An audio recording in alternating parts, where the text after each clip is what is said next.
L'expérience que j'ai fait. On était rangés là-bas, puis ça faisait... je ressentais plus la présence de Dieu, ça faisait déjà vraiment longtemps.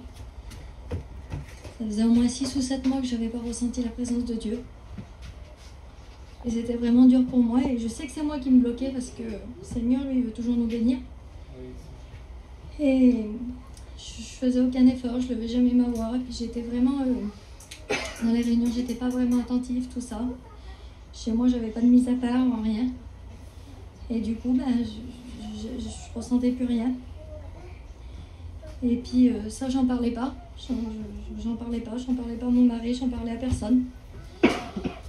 Et puis, il est arrivé un moment, on a connu des petits foyers, on est juste de les connaître. Et puis on a été chez eux. Et puis on était 3-4 foyers, des petits jeunes c'était. Et puis ces petits jeunes là, ils avaient des jeux bibliques. Ils avaient des jeux, il y avait des cartes avec des questions, des réponses, tout ça. Puis ils ont commencé à vouloir jouer là. Et puis on a commencé à jouer aux cartes, tout ça. Et puis après tout ça là,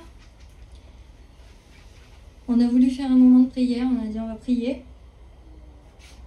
Et puis on va passer un temps dans la présence de Dieu. Et puis ça rigolait, tout le monde rigolait, tout le monde... En vrai, personne n'était disposé pour prier, pour passer un moment avec Dieu. Personne n'était disposé du tout. Et puis tout le monde dit, alors il y en a un qui commence à sortir du camping, il dit moi je sors, il dit c'est bon, ça y est, il dit rien, on fait que de rigoler, machin. Et puis Channing il l'a rattrapé, il dit écoute, il dit il n'y a pas de moment, il dit on n'a pas besoin d'être disposé tout de suite, il dit on va prier, puis il dit on va être disposé. Donc le petit garçon il est remonté dans le camping, là, puis on a commencé à prier. Puis dans le camping, là, tout le monde était béni dans le camping. Et la seule qui n'était pas bénie, c'était moi. Et puis je priais, puis je demandais à Dieu, je dis Seigneur, comment que ça se fait? Alors je dis que moi, je ne ressens plus rien.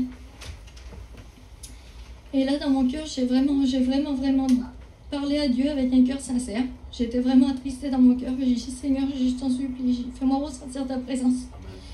J'en ai besoin, je dis ça y est, j'en peux plus. Et là, je l'ai vraiment voulu. Et là, voilà, Seigneur, je le dis, c'est très rare que je dise cette expérience-là. Et là, Seigneur, ça m'a fait comme une vision. J'avais les yeux fermés, puis d'un seul coup, c'était un camping, vous savez, comme un camping cuisine. Il y avait 2 banquettes de chaque côté.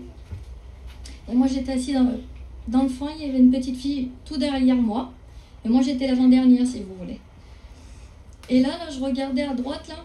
Et puis je voyais tout le long du camping, là, puis ça m'a fait une vision que je voyais une silhouette blanche passer au milieu de tout le monde là. Et puis je voyais pas le visage, je voyais rien du tout, je voyais juste les mains qui étaient percées. Puis je le voyais arriver sur chaque personne et les prenait dans ses bras. Alléluia. Et tout le monde était béni là. Et moi je dis Seigneur, j'ai alors j'ai moi là. Et là, au moment que j'ai fermé mes yeux puis que je l'ai vu arriver vers moi, la petite fille qui était à côté de moi, qu'on se connaissait pratiquement pas, on venait de se connaître, elle m'a pris dans les bras. Mais comme elle m'a pris dans les bras, j'ai ressenti que c'était le Seigneur qui s'avait servi d'elle.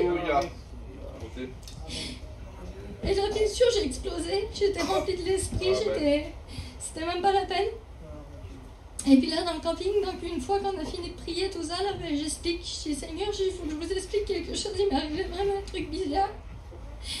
Et là, comme je l'ai expliqué dans le camping, la petite fille à côté de moi partait à pleurer. Elle dit depuis tout à l'heure, elle dit ça me disait qu'il fallait que je te prenne dans les bras. Puis elle dit, je me disais, Seigneur, je peux pas la prendre dans les bras, je la connais pratiquement pas, la petite fille, elle va penser quoi de moi? Et elle me disait, faut que tu la prennes dans les bras, faut que tu la prennes dans les bras. Et elle dit, j'avais pas le choix, elle dit de faire autrement. Elle dit, je t'ai pris dans les bras, elle dit, j'étais obligée. Et là, l'autre petite fille qui était à côté, il y avait un petit garçon qui a parlé en langue, donc, qui a eu le baptême du Saint-Esprit. Et la petite fille, là, dans le camping, là, elle disait... elle n'avait jamais écouté son mari parler en langue. Elle ne l'avait jamais écouté, elle. Et elle était attristée dans son cœur. On ne savait pas, personne ne savait nos problèmes. Tout le monde croyait que tout le monde était bien, mais en réalité, non. Et la petite fille qui était dans le camping, elle était prête à tout laisser. Elle a dit, Seigneur, elle dit, je suis dans mon foyer, elle dit, ça va pas, elle dit rien, elle dit, lui, elle dit, j'ai jamais écouté parler en langue. Elle dit, on dirait que, voilà, elle dit, dans la vie chrétienne, ça va pas. Elle dit, Seigneur, elle dit, si là je l'écoute pas parler en langue, elle dit, je laisse tout. Et le petit garçon, il a parlé en langue à côté, mais elle ne savait même pas que c'était lui qui avait parlé en langue. Et à la fin, comme il a dit, comme il a expliqué qu'il a eu le baptême du Saint-Esprit, tout ça, il a dit c'était toi, ben, il dit oui, c'était moi. Ben là, ça l'a reparti à fond dans le camping. Amen. Je vous dis pas l'onction qu'il y a eu, c'est pour ça, des fois, on croit que tout le monde est bien. Mais c'est pas toujours comme ça, Seigneur. Des fois, on rigole devant tout le monde, et puis, ben, Seigneur, on n'a plus rien au fond de nous.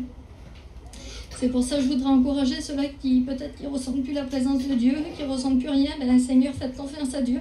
Demandez-lui de tout votre cœur, et puis vous verrez, le Seigneur va vous bénir.